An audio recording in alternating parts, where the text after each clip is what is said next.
Hi, this is Teacher Oliver for Teacher Will's Insight videos.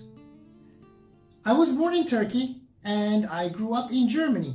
I went to university here in Turkey at the Middle East Technical University. My first job as a teacher was here as a part-time teacher while I still was in university. But I started teaching full-time in Hong Kong in 1995.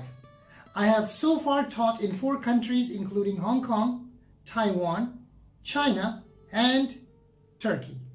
At the moment I live in Izmir, Turkey, and I work as a TOEFL and IELTS teacher as well as a Chinese teacher. Well, as for my favorite color, it's the perfect combination of red and black. Well, as for my favorite day of the week, believe it or not, it's Monday, because starting from Thursday all the way to Sunday, my schedule is very, very busy. So on Mondays, I have a little bit of time for myself and for my family. The movie that I enjoy watching over and over again is the Bourne series, especially the first 3 episodes of the Bourne series. Matt Damon is the main character, and I really think it's great. It's just very exciting to watch every time. Now here's a question I really like to answer. What is your guilt pleasure? Well, many people like to eat chocolate as their guilt pleasure, and others like to eat ice cream. Me, I'm the chocolate guy, but I don't just eat any chocolate. I like to eat white chocolate, which just melts on your tongue. And secondly, I like to eat chocolate that has coconut in its center. This is also my favorite cheap chocolate, basically. Well, enjoy.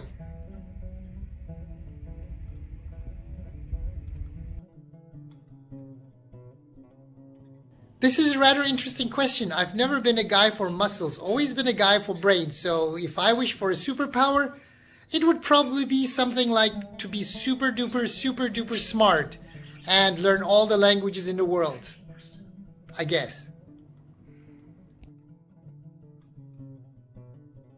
This is indeed a very difficult question, a question that I have never given thought to. Well, if I have to choose a person to talk to, I would probably choose 2 different people. One of them, a fictional character, the Count of Monte Cristo. I would really love to talk to this person.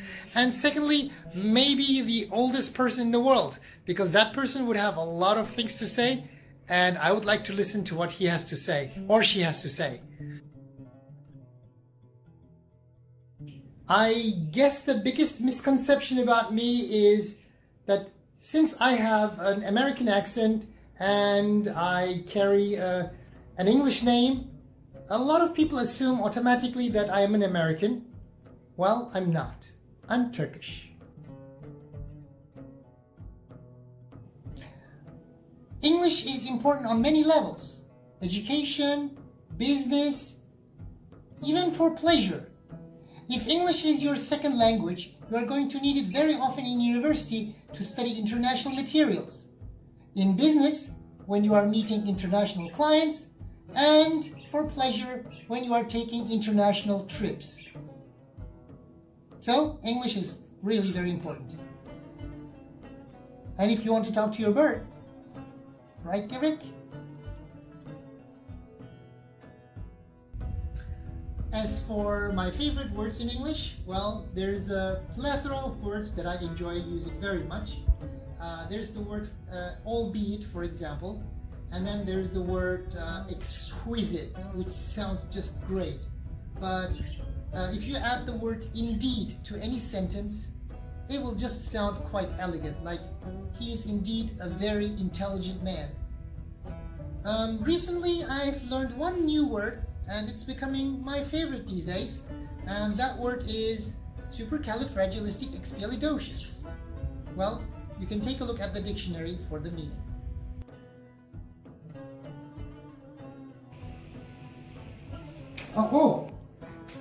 Slang. No, I'm not much of a slang guy.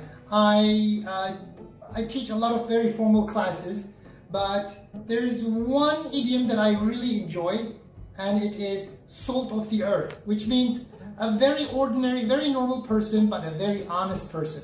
And secondly, I enjoy the expression, when in Rome, do as the Romans do. So when you go to a place, you just blend in, you just act like the people who live in this area. Those are my favorites.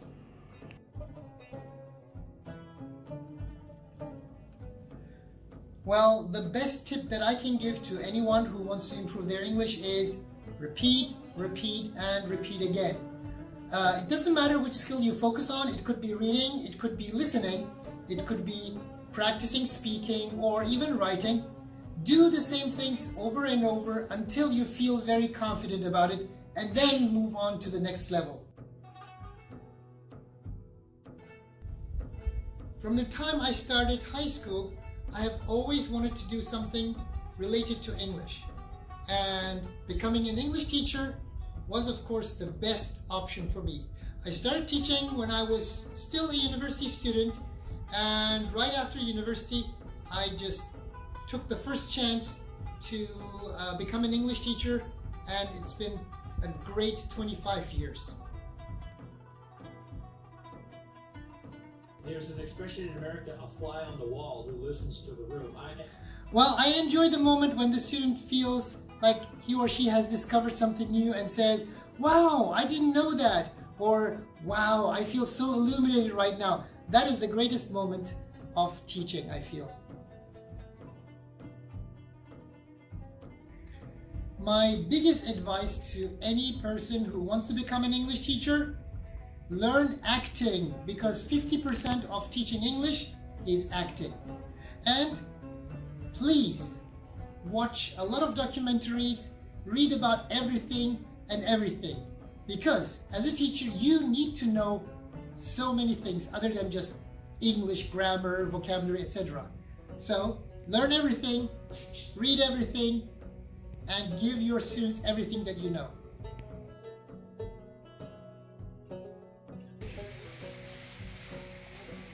Well, you can't learn swimming on land. You have to jump into the water. The same is true for learning English. You can't learn English without speaking. "Oh, I'm such a shy person. Maybe people will make fun of me." Well, if they make fun of you, they are probably not good friends. So don't talk to them. Talk to people who value you, who will listen to you no matter what your English level is. Then you will improve your English much faster.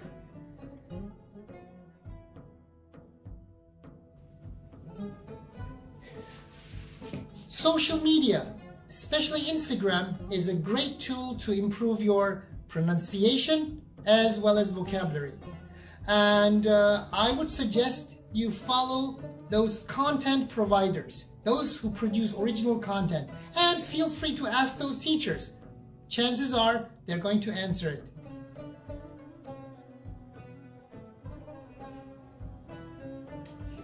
Ladies and gentlemen, in today's program we are asking Oliver Teacher how he feels about his life on Instagram. Well, he has answered saying that he has become less sensitive to negative comments. He doesn't get very angry anymore. And the second thing that he has said is that he has to become more creative and more original in order to attract newer people and teach better. Well, Oliver Teacher, we have one more question for you. Is there anything you don't like about social media or about Instagram? Yes. When people ask me simple questions which they can actually Google quite quickly, and they just feel too lazy to Google it and ask me, I feel a little bit frustrated. And that's something I don't enjoy on Instagram. Another thing that I don't like is when people ask me how to find jobs here in Turkey, here in Izmir or in Istanbul. Well, I do not know really. You know, I don't know how people can find a job here, so please don't ask me that. And this is all the time we have for today's program. Thank you, Oliver Teacher. See you at another program. Bye-bye.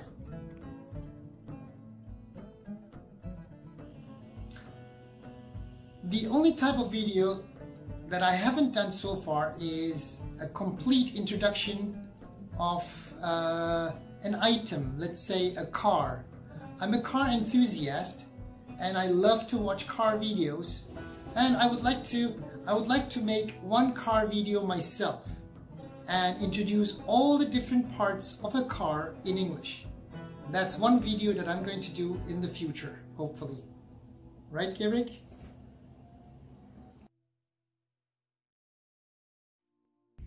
Three adjectives come to mind when talking about Teacher Will.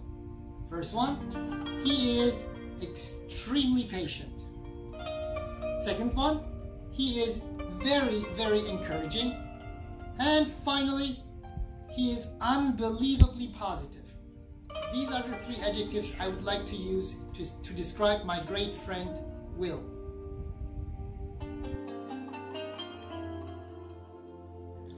Inside.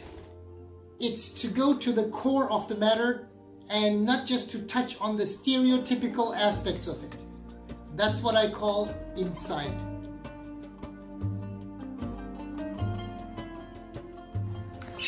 Finally, the last question. In my 17 years of education and 25 years of English teaching, I have met some outstanding students who were exceptionally smart. But the real heroes, for me at least, were always the average students who worked very, very hard, worked tirelessly to catch up with the very smart students. That's who you should be. Secondly, don't look at English or English teachers as entertainers or as entertainment. English lessons can sometimes be boring, but believe me, that is not our aim. If something is easy to get or easy to do, it's really not worth going after. And if something is very difficult, you should definitely do that.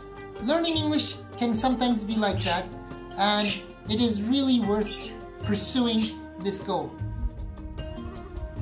That's all for Oliver Teacher. Goodbye, English lovers.